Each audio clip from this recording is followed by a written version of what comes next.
Hello, everyone. Happy Wednesday evening. For those of you who don't know me, I'm Nicole. I'm the Director of Experiences and Content at Untapped New York.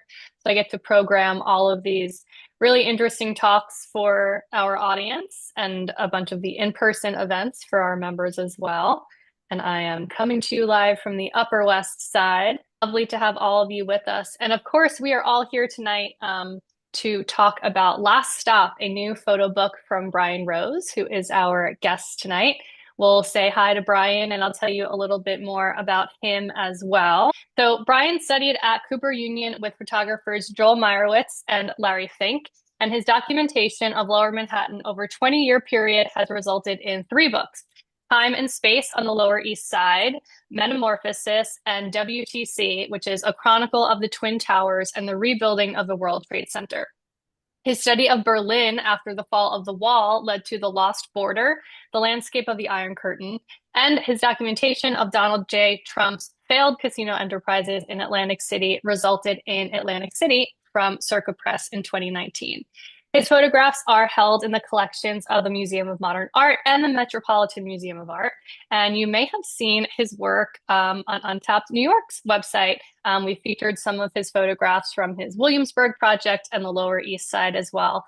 And of course, as I mentioned, he's here with us tonight to talk about his newest book, Last Stop, which documents the neighborhoods at the end of New York City's subway lines. So, Brian, hello. Thank you so much for being with us tonight.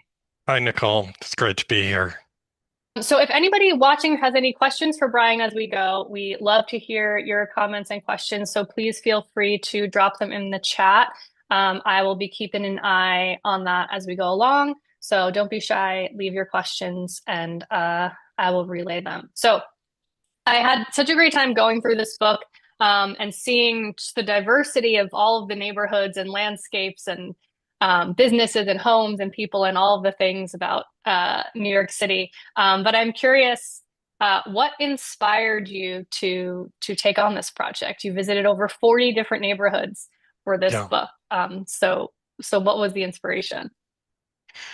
Well, I came to New York all the way back in 1977, and I moved to the Lower East Side near Cooper. I could walk to school, and it was, when you came at that time, it was inexpensive, and Mm, the idea is that you wanted to be in Manhattan because that's where everything was happening, particularly below 14th Street.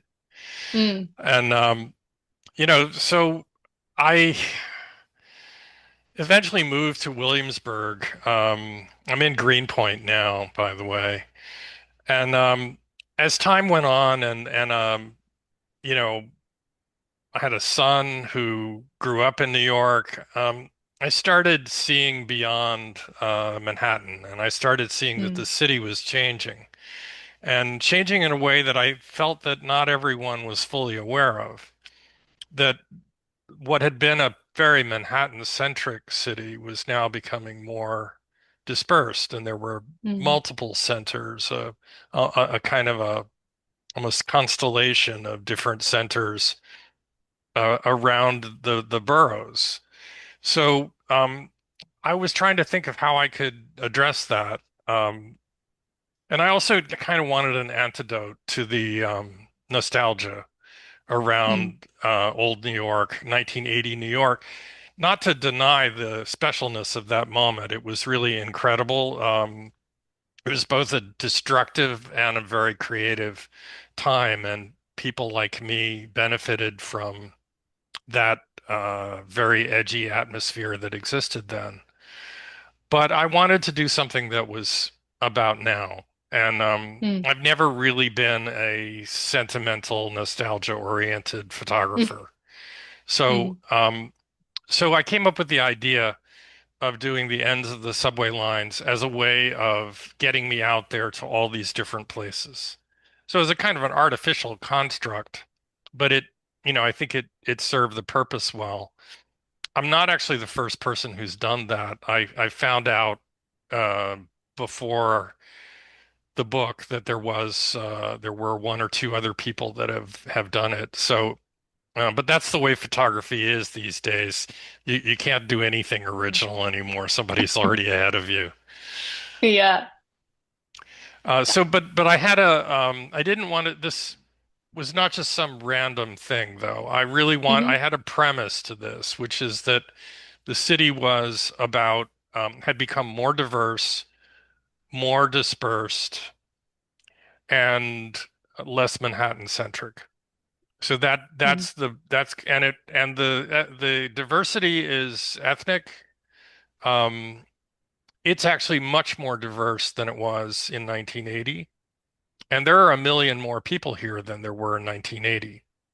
And that Yeah. was one of the things I always used to bug me about people who pined for the 1980s is that you're discounting like a million newcomers, who've come to the city. I mean, they're doing something. They're not just um, it somehow people would say, well, that was the authentic New York, and today's New York is like somehow a faux New York. And I wanted to push up against that. Yeah, I love that. And of course, we're looking at the cover right now of one of your previous books on the Lower East Side, and we'll show the new cover in a minute. But so how did this project inform, or uh, how did your experience on this book influence this new project? Well, the when I did the Lower East Side project, this was 1980. I had just gotten out of school. I was shooting color sheet film, very unusual at that time. Color was still a relatively new medium, and I felt I was ambitious. I felt like I was Mm, walking in the steps of people like Berenice Abbott and Walker Evans, or Atget from Paris. I wanted to bring that kind of attention to New York, to the Lower East Side, um, to a place that I thought um, deserved that kind of intensive looking and thinking about. So mhm, I did it with a partner, Ed Fausti, and he was also from Cooper. It was a dangerous neighborhood at that time, and I was not too sure about going out there by myself. mm, And I also had been in a very active discussion with him about photography and about the philosophy about photographing places and the landscape. So we decided to do the project together. So it was actually a collaboration. We went out with a view camera and we actually um, made the pictures together. So that sat, in boxes for years after the initial pictures were made, and there was an exhibit.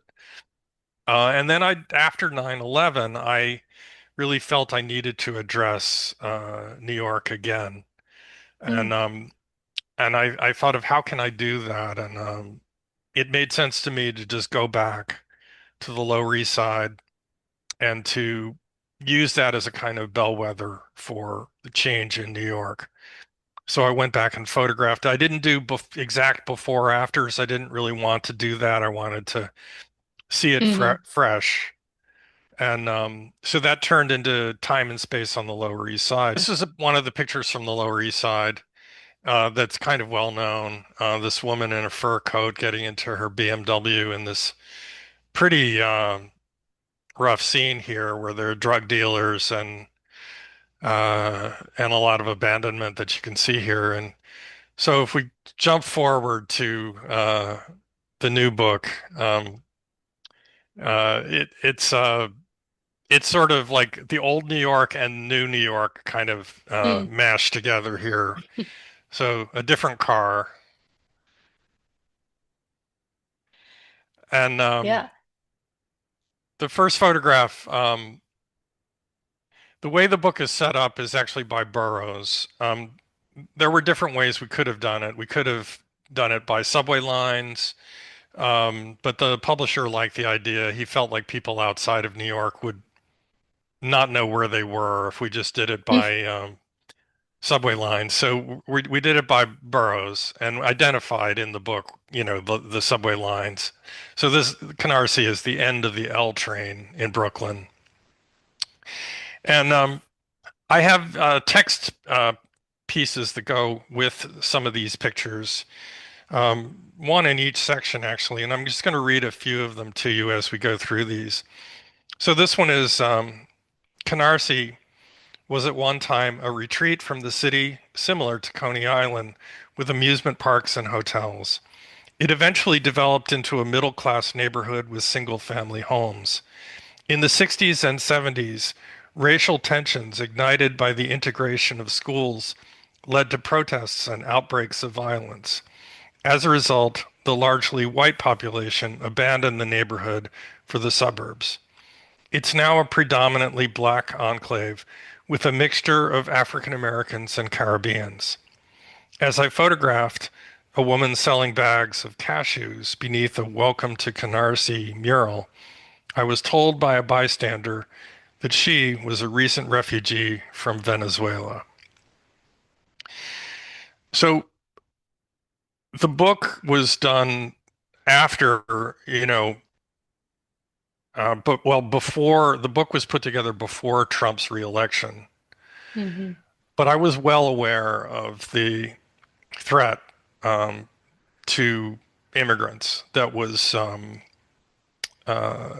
growing. And I was worried that Trump would get elected, and of course he did. So the book does relate very directly to the idea that New York is under tremendous threat right now. 40% Hmm. of the people in New York City were born in another country. Yeah. The number of people who are here undocumented must be in the hundreds of thousands. Hmm. And I'm curious, so you open the book with that picture of the woman, and people do figure into some of the images in the book, and we'll see as we go through that you photograph like a diverse array of pieces of the subway station, like you're seeing here, businesses, homes, natural landscapes. Um, what was your philosophy for like what type of subjects you wanted to capture? Did you know, have an idea when you went out, like I need to get these certain scenes or these types of buildings when you went into each neighborhood? What I would do is go on Google Maps and look at Street View, and I would kind of walk around these areas to get a sense of what they were like before I went there. I would get on the ground though, and it would be a quite different experience. Hmm. But it was helpful just to kind of have an idea of what I was dealing with. And the way I approach people is that they are part and parcel of the scene that I'm photographing. Mm-hmm. I'm not photographing people per se. I'm not doing like a Humans of New York kind of thing, right? Sure. I'm really looking at the landscape and allowing the landscape, the urban landscape, to tell the story, the human story as well as the as you know as well as addressing the infrastructure of the subway and other parts of the urban landscape. So here you have, this is Jamaica, Queens, and one thing you have to that people should realize, and is that New York is not just tall apartment buildings in Manhattan. It's hundreds of thousands of small houses like this across particularly Queens, but Brooklyn as well. And here you I, can, I love yeah, I love the quote that you had for Jamaica where you said, I wander the streets of this liminal world feeling simultaneously baffled and inspired. yeah, exactly. Um, Here's another picture from Jamaica, Queens. The thing about it is, it pretty much of a mess as a place, but Mm. it's incredibly vital, incredible amount of energy and businesses and people beginning to move there. Um, and there are plans, to improve it. So I think this is the kind of, satellite um, communities that I'm talking about that Hmm. are far away from Manhattan, but are becoming more and more important. Sure. And you mentioned at the top that the book is arranged by borough, but what was your process of taking these photographs? Did you go borough by borough? Did you go line by line? I went totally random. I would get up, I'd look out the window and I'd think, where am I going to go today? And sometimes it was the weather would influence Mm, me. Sometimes hmm. like, am I willing to go all the way to the end to Far Rockaway? That's pretty far. Maybe I'll go to one that's Sure. closer this time. And then I just I just had a list and I just kept checking off on the list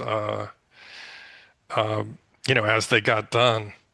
So I love Hmm. this because here you have there's always been sort of storefront churches, and you see them all around the city, but here you have a storefront mosque, um, which is right next to a wine and liquor store. This Hmm. is quintessential kind of New York dichotomy. Yeah.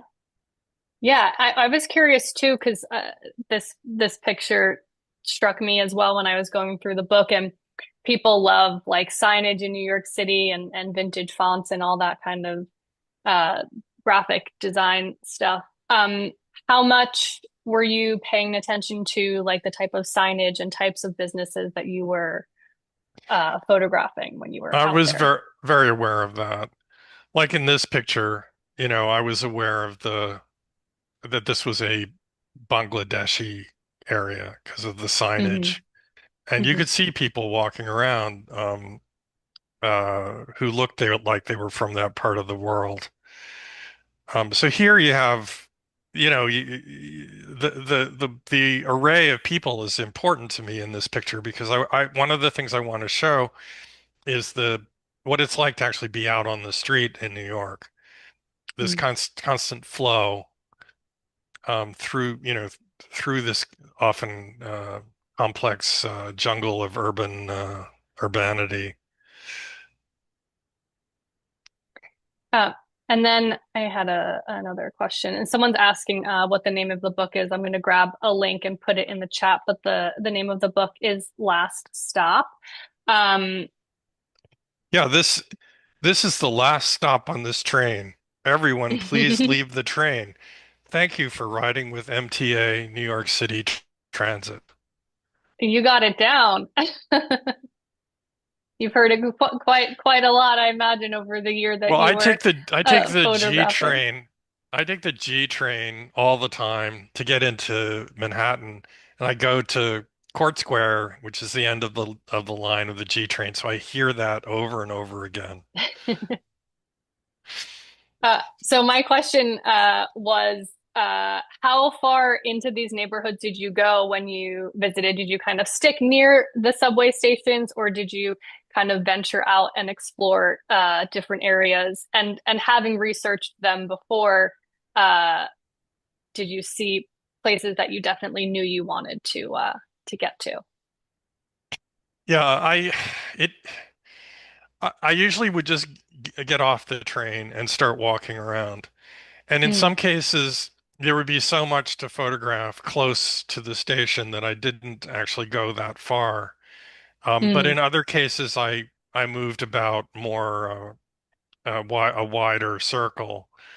Um, this picture, for instance, and the last one are Crown Heights along Eastern what is it Parkway or Eastern Boulevard, hmm. the big street through there. And that's a very linear kind of neighborhood. So I actually walked a long ways for these.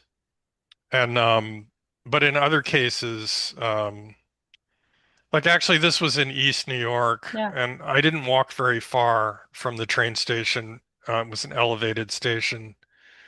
And this was one of these neighborhoods where you think, this is a little bit dicey here. This is a high crime area.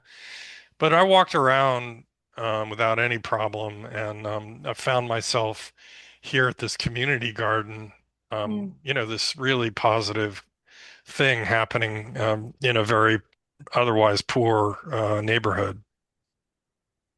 right. And I think in this picture and a few of them as well, you mention little tidbits like about the history of the place where you are. How much research did you do into these neighborhoods, either before going to them or after, into like historic places or the history of the neighborhood and how it evolved? I did quite a bit of research, both before and after. Hmm. Um, Sometimes I did it after because I realized that I was seeing things in the pictures that I didn't really fully understand, and I wanted to know more about it. Yeah. Brighton Beach, I knew a little bit about it, but this is Brighton Beach, by the way. But I learned a lot more about it, photographing it and then doing the research afterwards Hmm. about how this was, this not just the center of the Russian community, but also Ukrainian and both Jewish and various other uh, Orthodox Christians from Russia. So it's a very Hmm. odd mashup there of potentially adversarials, but Mm. you know, um, so we're actually underneath the elevated here. Yeah, I was gonna say the composition of this photograph is really cool because it's almost like you're looking underground in a way, like because we're Yeah. below the beams. We had a question come in from Robin, who is curious to know, on average, how many shots did you take per trip, and how many pictures are in the book? There are a lot of pictures in the book. I'd Hmm. say there are a couple hundred pictures in the book.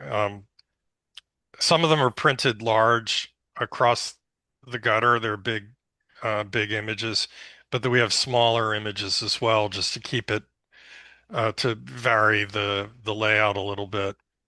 This, by the way, is Brighton Beach on this kind of overcast, chilly day, but very, very beautiful somehow. Hmm. So it really depended. I would, I might shoot 10 pictures, I might shoot 50. It depended Mm. on what it felt like when I got there and what was happening in front of the camera. Did you go back to locations multiple times if you felt maybe you didn't get enough, or there was something that you missed, or if you wanted to shoot it at a different time, a different season? Yes, occasionally I would go back, Hmm. because I would see something and realize that I needed to go back and add to it. Every day that I shot, I would come home, bring the stuff up on my computer, take a look at it, try to assess it, see if I got what I thought I needed. Um, I'd say that about three-quarters of them I only went once, but Hmm. a significant number of them I went back to more than once. Hmm. This, by the way, is Um, at the end of the Franklin shuttle that runs in Brooklyn. That elevated station there leads to the train. love the windows. Andrew was curious to know what the time span was for shooting this. Most of it was done in 2024 into 2025, and a couple of pictures I had already in the bag from earlier when I was still thinking about doing this. Mm. So there might be a couple of pictures that are um, they would have all been done after the pandemic, though. But Hmm. mostly they were done. The bulk of them were done in 2024, I would say, and the Sure. book was in production in 2025. This is Flushing, Queens, which is the largest Chinese and Asian part of the city. Some more great signs in the background. You wrote in the book also, you mentioned that you did some virtual exploring on Google Maps, but no amount of virtual travel compared to the actual experience. And each neighborhood I explored offered surprises and moments of revelation. What were some of the surprises that stick out in your mind that you weren't expecting to see when you visited? Um, hmm. I was, in some ways, as much as I'm, I have lived here in New York and know the city really well. You have to remember I was also an architectural photographer for years. I Hmm. worked for clients photographing buildings, and a lot of my clients did. I had several clients who did um, subsidized housing projects in all the different boroughs, and so I would go to these. I went to a lot of parts of the city that the average person doesn't see. Hmm. So I had some sense of things, but many of these places I'd never really been to. I'd been to Right. Main Street Flushing maybe once or twice, but I'd never walked around. And really got a sense of that I was in a completely different world. I'm in my Mm. own city, but I'm also in a, if you look at this, there's not an English, well, there is an English, the Department of Fire Department connection The is fire in hose. English. Yeah. Yeah.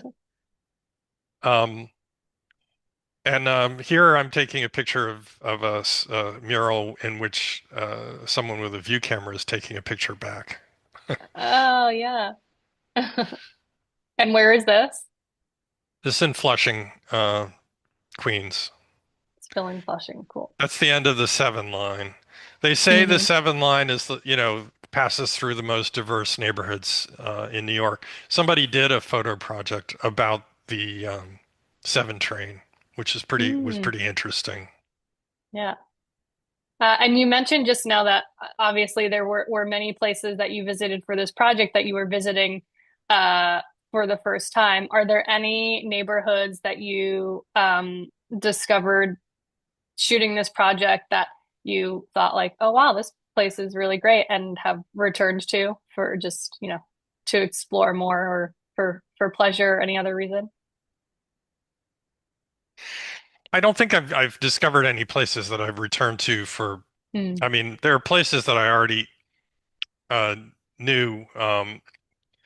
Well, I had been to like Tottenville and Staten Island, which we'll have a picture Hmm. from there later. Um, and that's a pretty interesting place to just go down there and walk around. And it's like you're in a Yeah. small town that does not, you can hardly sense that you're in New York there. Hmm. And so there were places like that and yeah, I would just walk around and just well, I mean, let me talk about this picture for a second. Sure. Yeah, go ahead. I know I'm not directly answering your answering your question. No, you're good. You're good. Um, so this is Hudson Yards. So the 7 train ends in Flushing, Queens, and then the other end of it is Hudson Yards, where they extended the 7 recently. So here I am in this on this vacant lot. Usually vacant lots like this are boarded up or fenced off like this is on the one side, but on the Hmm. south side I was able to walk right in. And so here I am in, beneath these new glass towers, and here's one of the Central Park carriages that's sort of falling apart here in this vacant lot. And this is near where one of the stables where they keep the horses. And also you see this Hmm. taxi and limo sign on the right. This was an area that always had taxi pounds where Hmm. where the taxis would park and be dispatched. So this is like totally transient. Of course, it may not look like this now. This is only a year ago, but it may not look like this now. I have no idea. Right. But these are the kinds of discoveries that I had no way of planning this. Sure. And this is the end of the L train is 8th Avenue and 14th Street. So it's just down the block at 9th Avenue and 14th Street, and that's the Apple store with Mhm. an Apple phone, uh, the iconic Apple phone and iPhone as a work of art, um, juxtaposed with these buildings and um, just it's an anecdote. I love the way the woman's hair and the bag she's carrying is sort of echoed by the plant above her Yeah. head. Yeah. Yeah, there's a lot of depth in this one that I really like. And now we're jumping out to Rockaway Beach. And Rockaway Beach used to have a lot of these bungalows, many of which were lost because of storms or just times changed. People didn't want to do this anymore. They're not really suitable for year-round living.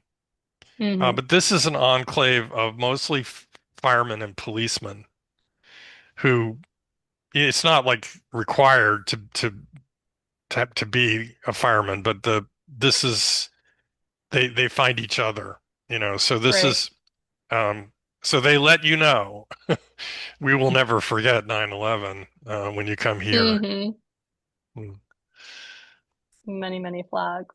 And this is also Rockaway Beach, where we have you can stick your head through the cutouts to be members of the Ramones, Of course.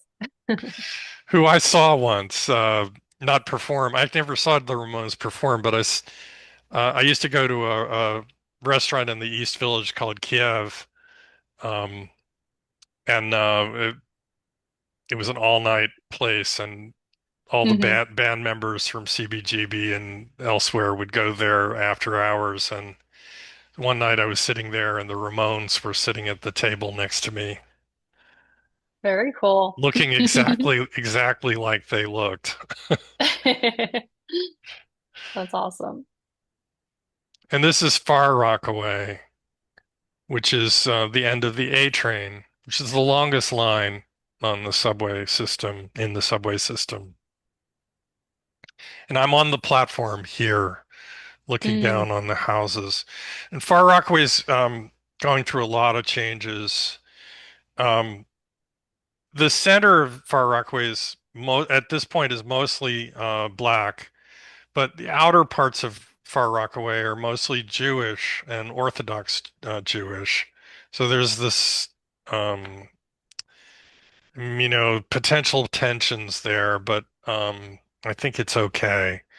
But Hmm. there's the center of near the station had become really run down, and there's this now giant redevelopment taking place there with hundreds of units of housing and stores and things like that. The average person in Manhattan has no idea. Right. This is also in Far Rockaway, and here like sometimes the organization of a picture is just like things like the poles, the signs, like the Hmm. McDonald's sign in the middle, and then on the left you have one of these. You have a street lamp with security cameras, traffic lights, signage, posters, and then to the right you have another old-fashioned telephone pole, which you still see in the outer boroughs. Hmm. And the McDonald's sign looks like it could be left over from like the 60s or something. Yeah. It has this kind of retro look to it. Meanwhile, there's new construction going on in the back. Right. And you have the Halal Extreme with the X a red X right in the middle. And this is a picture I love taken this one. in uh, Broad Channel, which is an island in Jamaica Bay. And the train runs on a viaduct across Jamaica Bay, and then here it's through the marshes um, as it approaches the station at Broad Channel. And it's this is one of these places where it's really special. I mean, you're out there, you feel like you're, in some New England, town on the coast or something. Um, but these places are, I don't think they're going to last 20, Mm, 30, 40 years. Is the rising sea levels and global warming are going to make these areas unviable. And this is in near Prospect Park in Brooklyn. This was near where Ebbets Field was.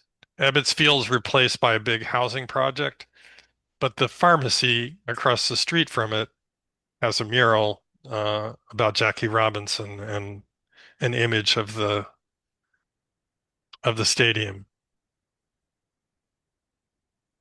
And then just a couple of blocks away, you step into the mm. park, and this is, right there. Uh, these kinds of jarring juxtapositions you encounter everywhere in New York. Yeah, in such close proximity as well. Yeah. And now we're up on the Upper West Side. This is Washington Heights. I forget the name of the park that we're in. Um, but this promenade up here, you have a really great view of the GW Bridge.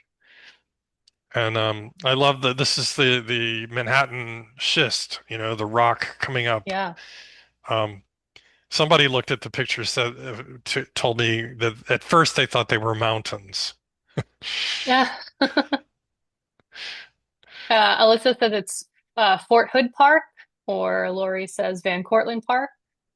It's not Van Cortlandt. I'm not sure the name of it. It's Or tucked up not, there. it's It's not Fort Tryon yet, right? No, it's below that. We're still below you see the bridge. We're still below Yeah. um, the freeway that runs across there. The consensus in the chat is that it's J Hood Is what Hood. Yeah, Park. I think that's probably right.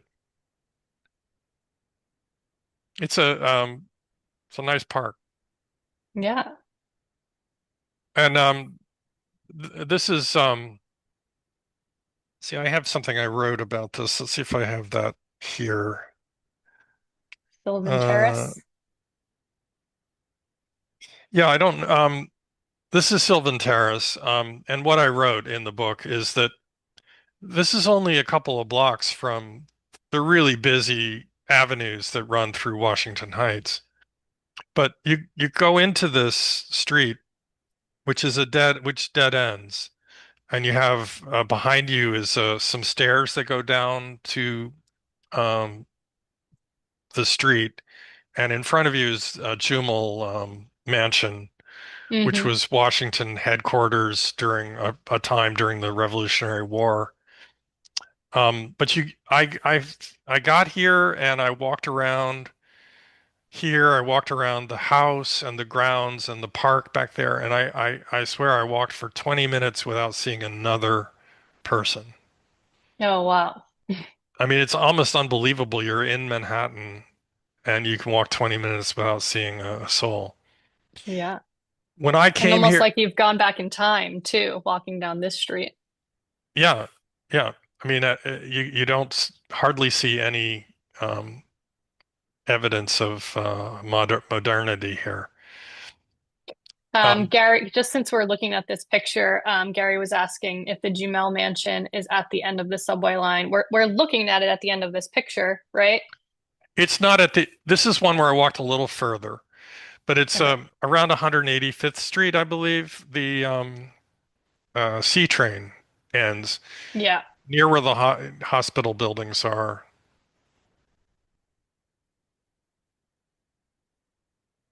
Great. I'm sorry, I cut you off. You were about to say something else. Oh, I was going to say that when I first came to New York back in the 70s, there were parts of Lower Manhattan where you could walk around and not see any people. You could walk around Mhm. Soho, and it would be you'd hear your footsteps echoing in the street. Mm, And this is just a couple of blocks from there.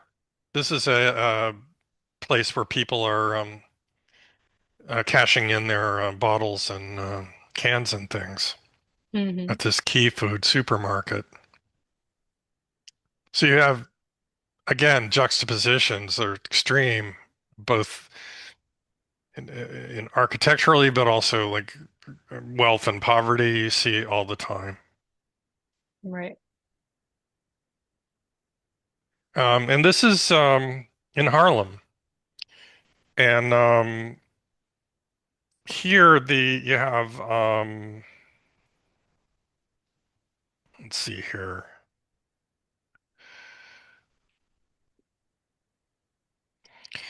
I don't have the name right in front of me, but this is the I have famous the book. tap dancer, Bill Bojangles. Bojangles Robinson. Yeah, Bill Bojangles Robinson.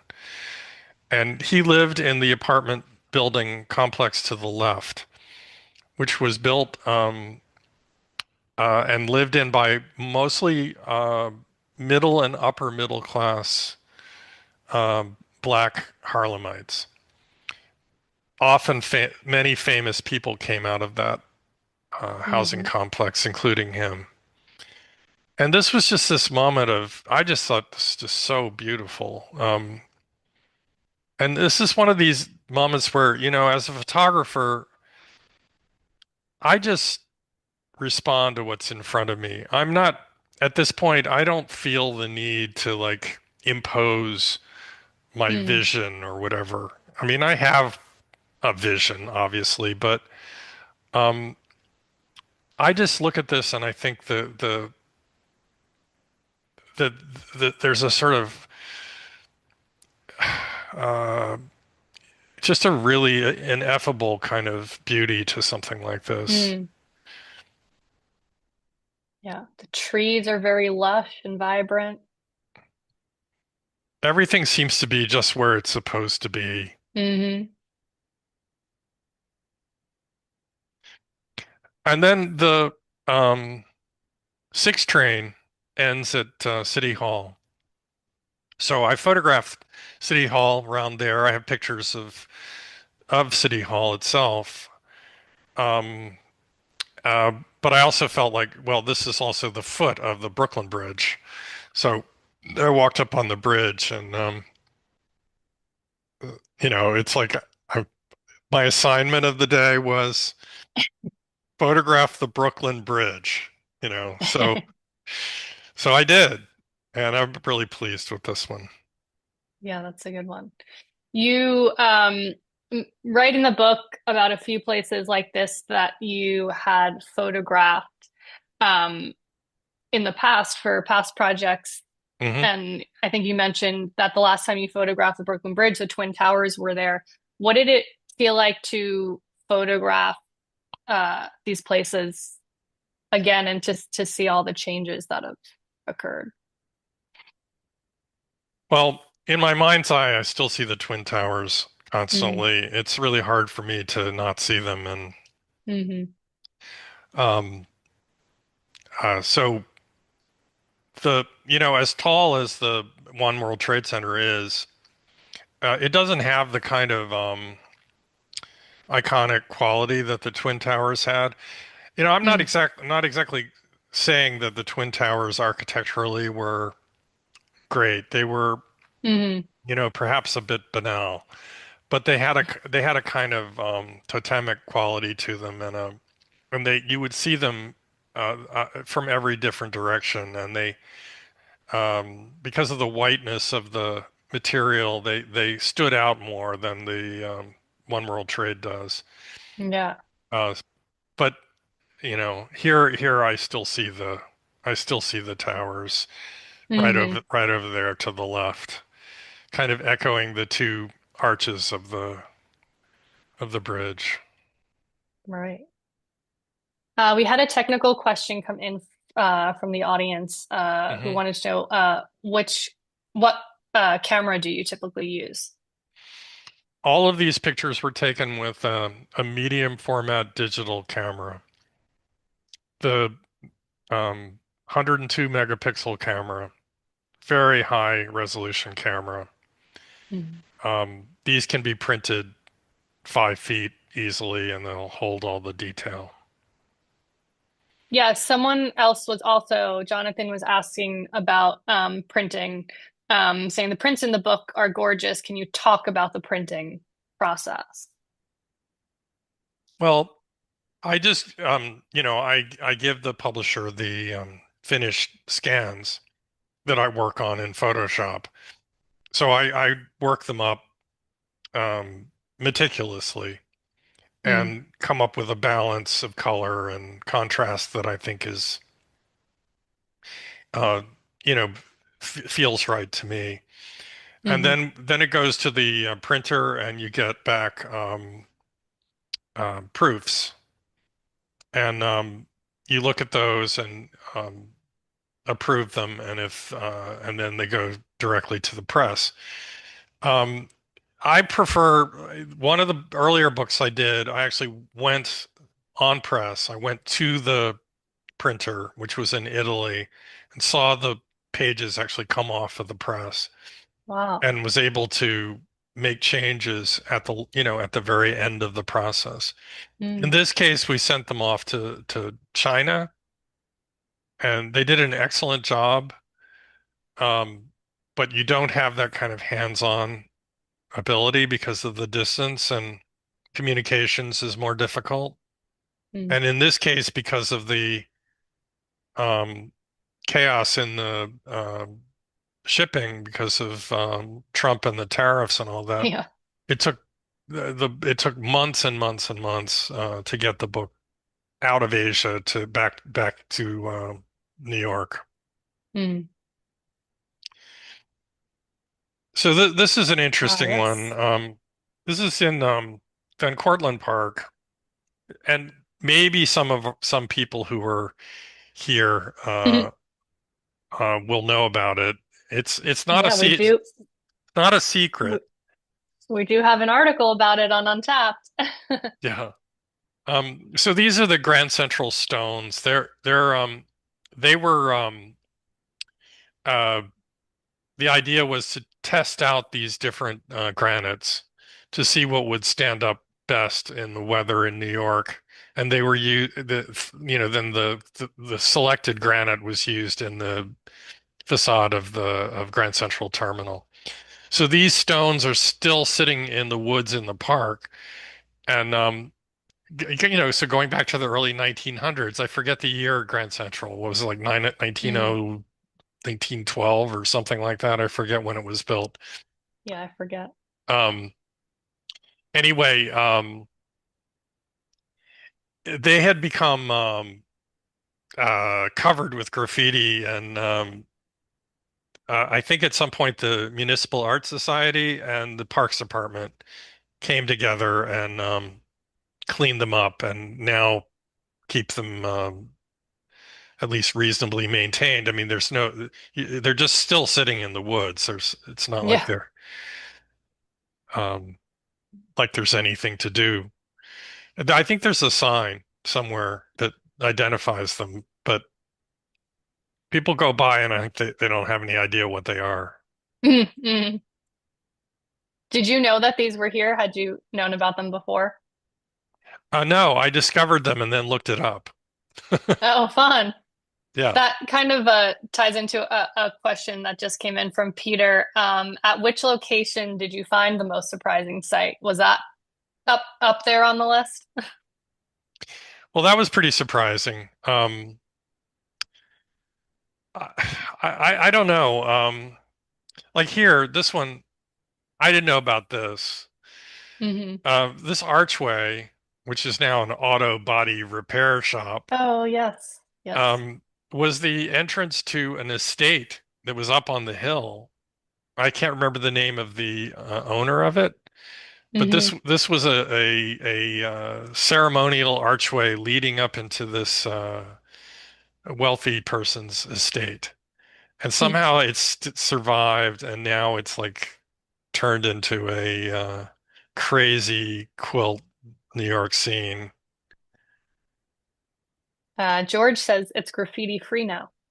Oh, is it? I like the way that it's the Inwood Arch Automotive Inc. Mm. So they even acknowledge the name of it. Yeah. And this is also up there in Inwood.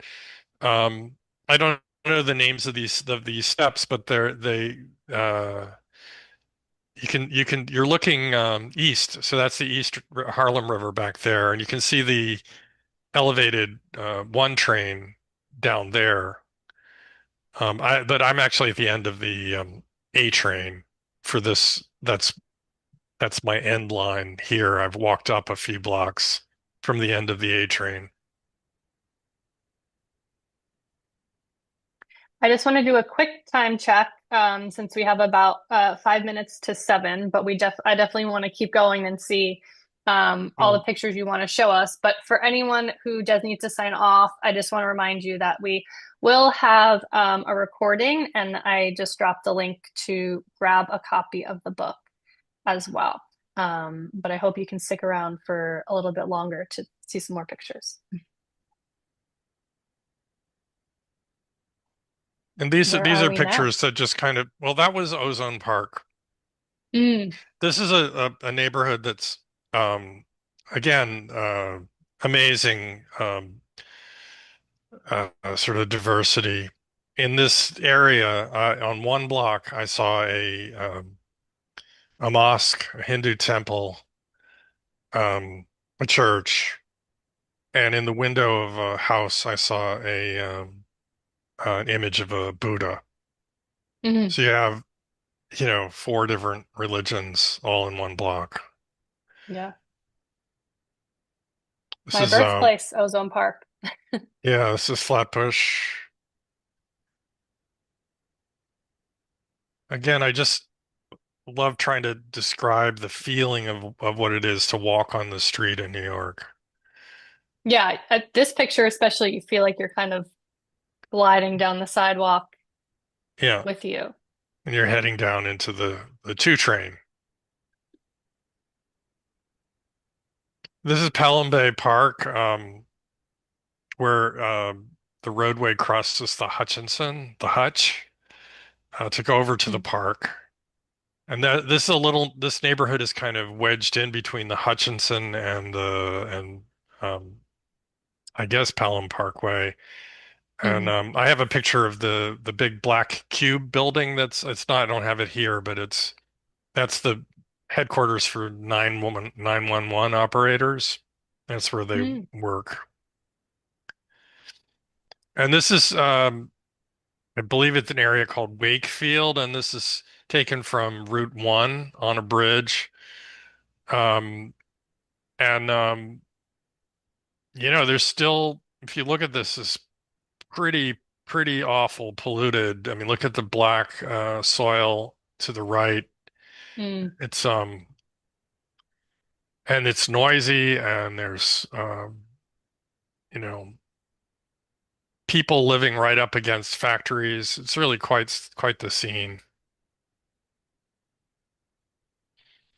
And this is up that way as well.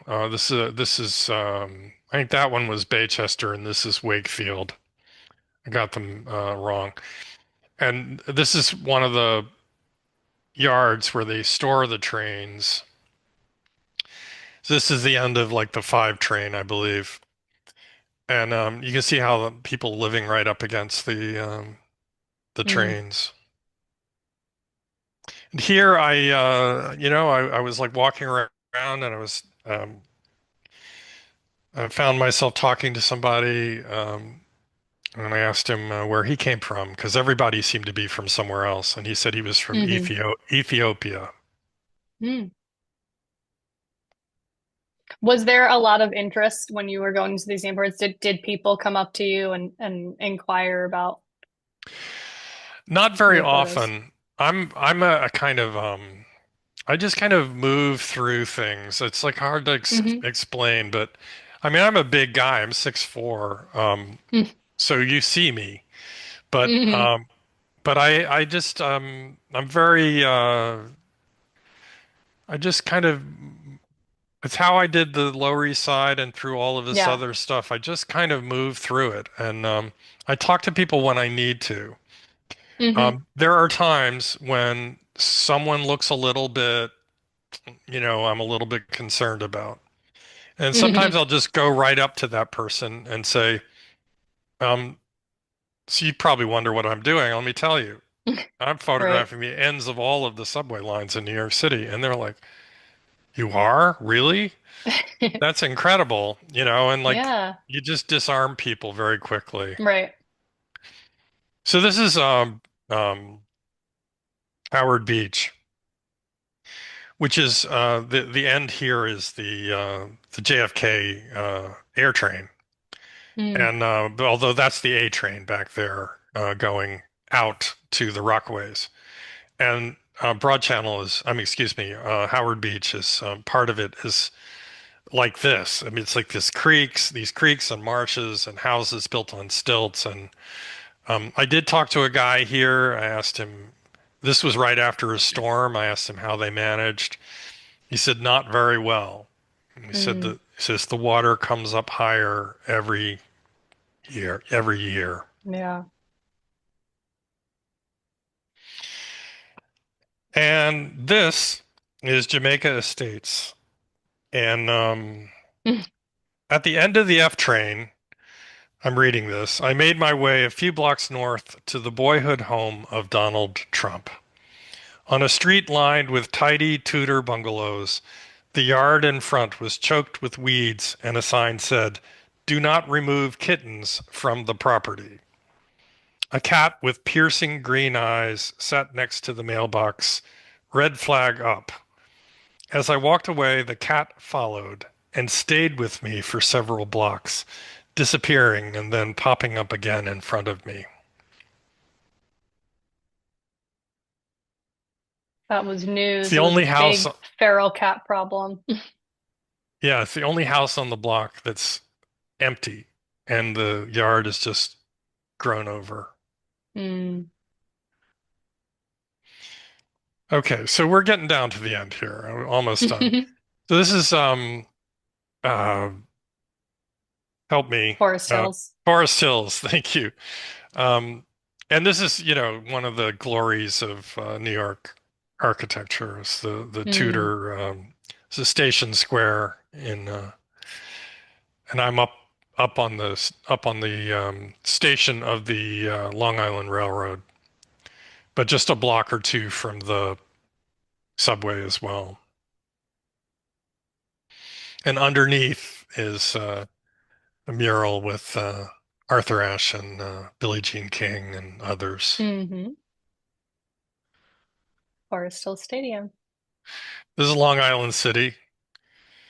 You know, are we in New York here? Or are we in like Dallas or something? It's like hard to know where we are, right?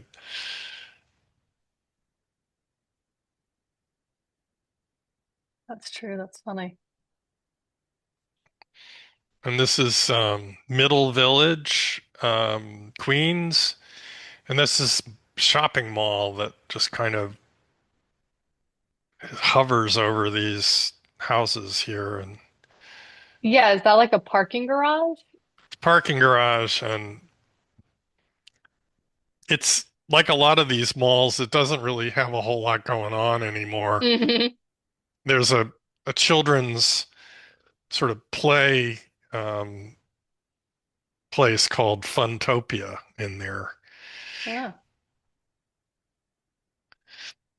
This is Norwood in the Bronx.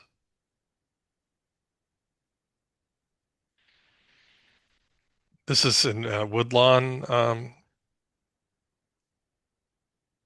in the Bronx. Did you get caught in the snow? I went out in the snow. I knew it was snowing. I had to get out there. This is up in the Bronx. And now we're in Times Square, the end of the shuttle between Times Square and Central Grand Central. That's a train, has end Hmm. lines. So here's what I wrote about this. Tourist New York exists as a parallel universe. It includes Times Square and Fifth Avenue, along with other attractions like observation decks, the Statue of Liberty, and the Vessel in Hudson Yards. It is New York as a slightly edgy theme park. A great place to visit, but you wouldn't want to live there. And no one does. But it is a real place and employs real people. Times Square, once the epitome of urban squalor, has traded up for a kind of corporate squalor, replete with hot dog vendors and costumed furries hustling for loose change. It remains spectacular, however, and you should probably check it out if you visit tourist New York. Yeah, I love how that points out, obviously there's the like present dichotomies when you go place to place, but also the dichotomies, obviously, like from time period to time period within New York City's history, how a place like Times Square can change so much over And now we jump the over to course of history. Grand Central. And here's what I have to say about that. Grand Central Terminal has always felt to me like the epicenter of New York. Many years ago, before the advent of cell phones, I arranged to meet a friend at the famous clock atop the information kiosk located beneath the starry zodiac that's painted high up on the ceiling. I was running late and I called Grand Central. There was a number and I had my friend paged and my message relayed. It was a moment that captured the miracle of the city. Here in the heart of the metropolis, at the nexus of a vast web of trains, in the swirling crowds and the blur of anonymity, you realize that it all revolves around you, one individual out of millions. That sense of identity is the secret of every New Yorker. Mm.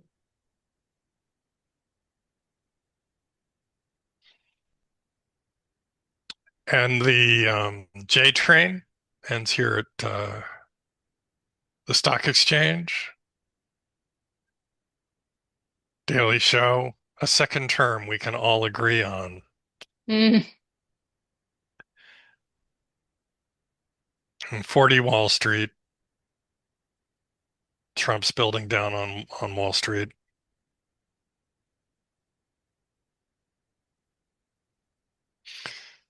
And the cover. It wasn't really my idea for the cover. I was going to put the one of the pictures from Astoria under the elevated, but my publisher said, let's do something that, will just draw people in, and Mm. it does. So I went along with it. A recognizable site.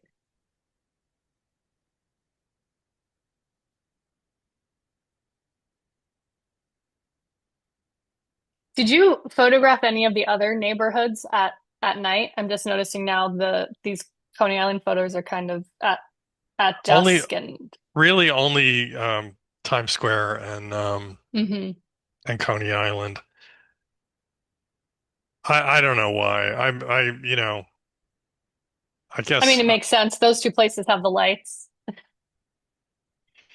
um so this is Tottenville, and if you don't know, there's a train, the Staten Island Railroad, that runs Hmm. from the ferry down to the tip end of Staten Island. It's this part of the same system. It runs above ground, same trains, same cars. Um, you can pay the same way. And so I wrote here the Staten Island ferry, sorry, the Staten Island Railroad terminates directly on the Arthur Kill, the waterway dividing New York from New Jersey. It's lined with oil refineries and docks, and a steady stream of tankers and barges pass under the outer bridge crossing. Stepping out onto a jumble of concrete slabs, I encountered Art Siegel, filmmaker and educator, who was photographing an osprey nest on a piling in the water.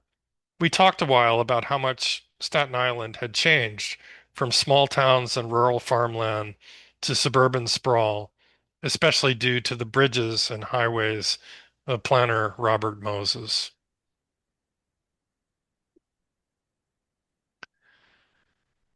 And you can see on the scrawled on the slab to the right, it says Biden, no way.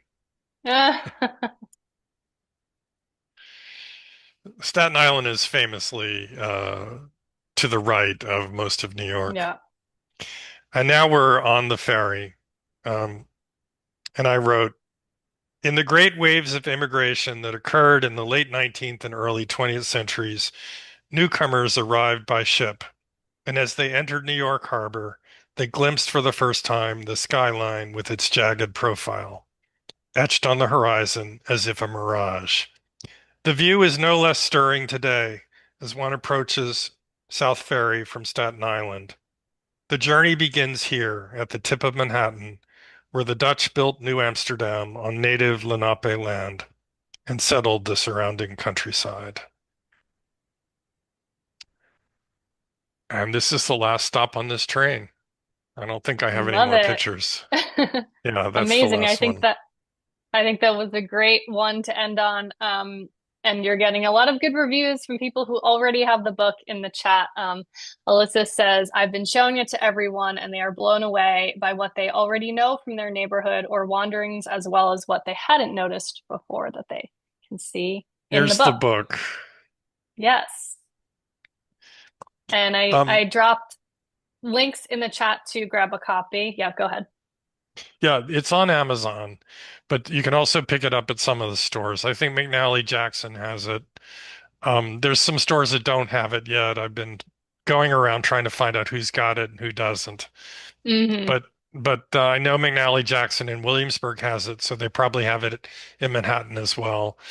And um, Word in Greenpoint has a couple of signed copies that I left Cute for them. bookstore. And but Amazon definitely.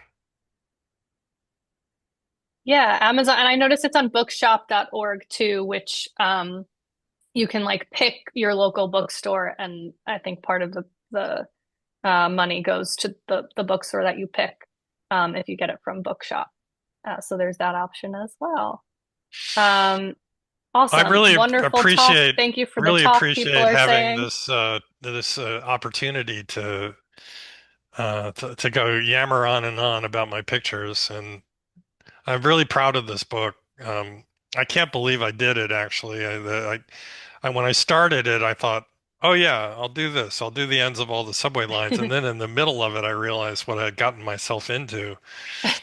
I did the whole thing on foot. I didn't use a car. I traveled on the train to every single location. All this nonsense about New York being dangerous and, crime-ridden hellhole and all of that is like total BS. I mean, you get out Yeah. there on the subway and, yes, things can happen, but nothing happened to me. And I spent a year Hmm. traveling on the subway. Hmm. Yeah, well, it's certainly an accomplishment you can be proud of, and we are grateful that we get to see your work and love to hear the insights behind it. So thank you so much for giving us your time and those insights. And thank you, of course, to everyone who tuned in. Like I mentioned at the top, I'll send an email to everyone with recordings, with the link to the recording and links to buy the book, links to some of our upcoming virtual talks. We're off next week, but the week after, first week of February, we have author Stacey Horn, who's going to be talking to us about her book, The Killing Fields of East New York. And then we have the MetroCard artist, Thomas McKeon, talking to us the week after that. So that should be fun. And for anyone who's interested in the actual subway system, you can join us for our underground subway tour. Currently, we are part of NYC Tourism's Must See Week. So if you join us between now and February 12th, you can get 2-for-1 tickets with the promo code that I just dropped in the chat. So check out all of that. Hope to see you all again soon. And Brian, thank you again for being here with us tonight. Thank you.